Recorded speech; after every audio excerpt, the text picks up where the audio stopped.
Hi, I'm Jessica Johnson, Valencia College's full-time United Healthcare nurse liaison. You may know me as Nurse Jessica. With 23 years of experience as a nurse, my role is to help employees who enrolled in Valencia's United Healthcare plans, as well as your spouse and children, to make better healthcare decisions. I know many of you are under a lot of stress, so I've created this video series, The Stress-Proof Brain. This series is based on the book by Dr. Melanie Greenberg. If you're interested in purchasing the book, it is available on Amazon as well as local bookstores. This learning series will shed light on how stress affects our physical bodies, our social and emotional health, and our overall well-being. This is part 3 of the series, so if you're starting with this video, be sure to watch parts 1 and 2 first. In the last video, we talked about calming the amygdala's initial fight, flight, or freeze response using various techniques. Now you know how your brain reacts to stress, how it impacts your body, how to incorporate mindfulness and grounding tools into your day-to-day life. Today we will discuss how to master our emotional response to stress and how to gain control over stress. When you get stressed and your amygdala sends you into a fight, flight, or freeze mode, you may feel fear, panic, or anger. These are uncomfortable emotions that can make you feel off-kilter and ungrounded, paralyzed, and unable to focus or make a decision. It can also make you rush around and spin your wheels without making progress. You may misdirect your emotions, like taking it out on others, or you may feel self-critical for not having things under control. By learning to calm your amygdala, you can manage your stressors rather than allow them to derail you. Using the grounding strategies discussed last week can help you to use your whole brain so that you can look at a stressful situation and your emotions about it without feeling overwhelmed. By using grounding exercises, we signal our amygdala that we are safe in the present moment and put the brakes on the fight, flight, or freeze response. Your sympathetic nervous system deactivates, so your freeze melts. Your breath lengthens and your heart rate slows as your parasympathetic nervous system takes you back to a relaxed state. Grounding strategies help you to regain a sense of well-being and normalcy when you feel overwhelmed by stress. They focus not on the emotion itself, but on your senses, your imagination, or your logical mind. This is known as attention allocation strategies. Our intent is to allow the emotion rather than denying or suppressing it. If we allow emotion in, reduce it and slow it down, then the rest of the brain, particularly your prefrontal cortex, has time to get on board. Allowing and accepting stressful emotions combines mindful awareness with a sense of exploration, curiosity, and self-compassion. We become aware of any resistance we have to those emotions and gradually let the resistance go. Accepting emotions means not trying to push them away or to change them. It means letting them be there while you focus on noticing and describing them, rather than reacting automatically.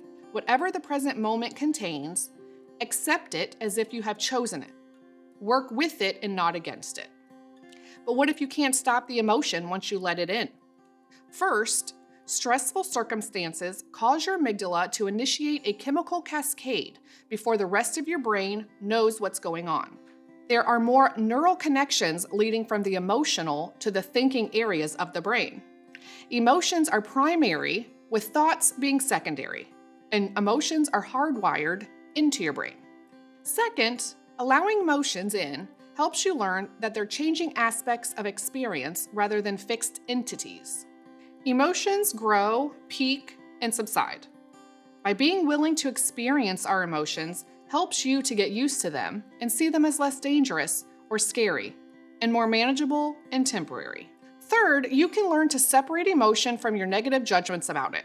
When you feel your amygdala's surge of adrenaline, you can adjust the negative responses, which make things harder to bear. Emotional suppression does not work well under high stress. Pushing your emotions down only intensifies your stress response and creates a rebound effect. Take a look at this chart. You'll notice that our emotions all have a purpose. We feel fear because our body wants to alert us to a threat, or to produce energy to escape a dangerous situation. We feel anger to protect our physical and psychological boundaries. Shame or regret shows up to motivate us to make different choices. Sadness allows us to conserve our energy to grieve. Having a stress-proof brain means that you experience emotions about your stressful situation in a balanced way. Knowing how to soften and soothe your stress-related emotions so that you can calmly hear their message can be very advantageous. It is important to keep stress-related emotions contained so they don't take over your mind and body. We talked about the different ways to calm down our stress response in the previous classes. Let's practice using nature imagery. You may find closing your eyes to be helpful here. If you prefer to keep them open, find a spot and softly focus on that point. Now imagine a pond. Imagine that your mind is a pond in the middle of the forest. On the surface, the water is brown, muddy, and murky, with twigs, debris, and fallen leaves. Imagine that your emotions about the stressful situation are the objects on the surface that churn up the water and make it cloudy. Watch them slowly settle down until the water is cool, calm, and clear, and you can see the bottom of the pond. These are just ideas and methods that work, but you should feel free to experiment and make them your own. For example, some people like using the idea of your mind being the sky. Here's another form of imagery. Imagine that your mind is the sky and your emotions are clouds floating by. Give the clouds a different character depending on the type of emotion and the intensity. There might be ominous gray storm clouds for anger and little white puffy ones for happy feelings. Notice which emotions draw you in and which ones you want to push away. Even if you feel attached to them, practice letting go and just letting them float on by to make room for the next one. When you're faced with a lengthy stressor or a series of stressful problems, you may feel as if you're losing control over your life. You try to cope, but despite your best efforts, nothing seems to change. Not having control over important events in your life can exacerbate feelings of stress and cause depression. There are ways to perceive some control over your stressor by using your prefrontal cortex to reevaluate the stressful circumstances and then feed the information back to your amygdala to calm it down. Mindfulness can coexist with strengthening your sense of control. You mindfully accept what's happening in the present, but also face the stressor actively and take thoughtful action to address it. Mindfulness is not the same as passive acceptance. It involves working actively to let go of aversion and judgments that make you feel more helpless and out of control. Why does your attitude towards stress make such a difference? If you create chronic worry, it interferes with your parasympathetic nervous system's ability to switch off fight, flight, or freeze when the stressor isn't even present. Your amygdala only has an on and off switch, so it will sound the alarm when you get into any situation that is similar to the one that previously stressed you out. Perceiving your stress as manageable is imperative because it allows us to embrace and practice the strategies that calm the amygdala and prevent the cascade of brain and body stress responses that follow. Before we continue with applying perceived control to our stress, we need to step back from our internal management of it and note how important it is to understand how our own stress impacts the environment we create for our children and families. Research shows that overcoming some level of stress and adversity can make us more resilient in the future.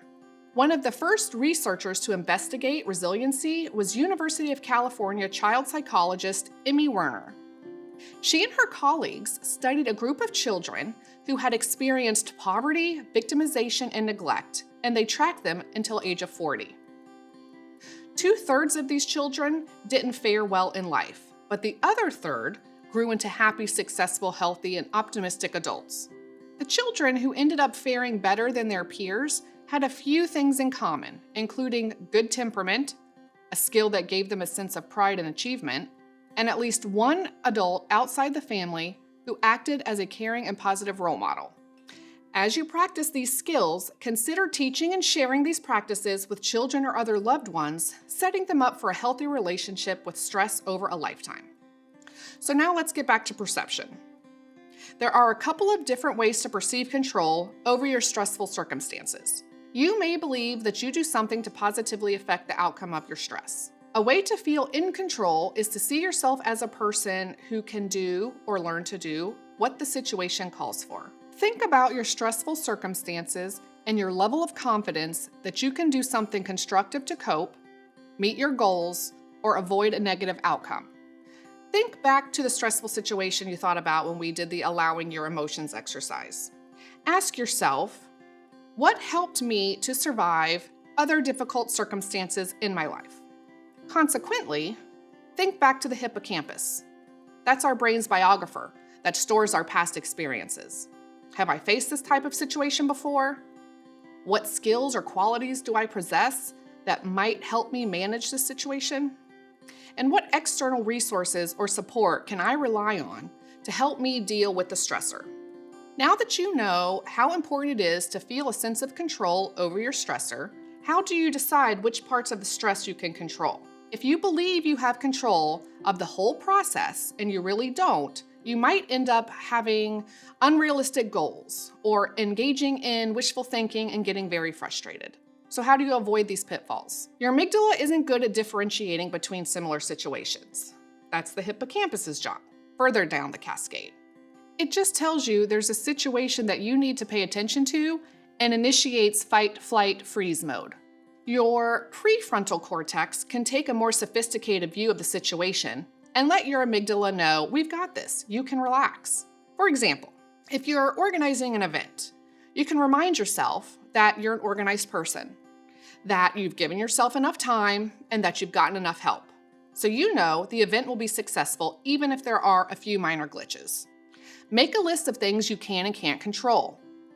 Although you can feel in control of the effort you put in and how much you build your skills, you can't always control the final result. We can't control what other people feel or do, the state of the economy or politics, the weather, or what the competition is like. Once you have clarified these, make a plan to address the controllable aspects. For example, here's a table breaking down work-related controllable issues versus uncontrollable issues.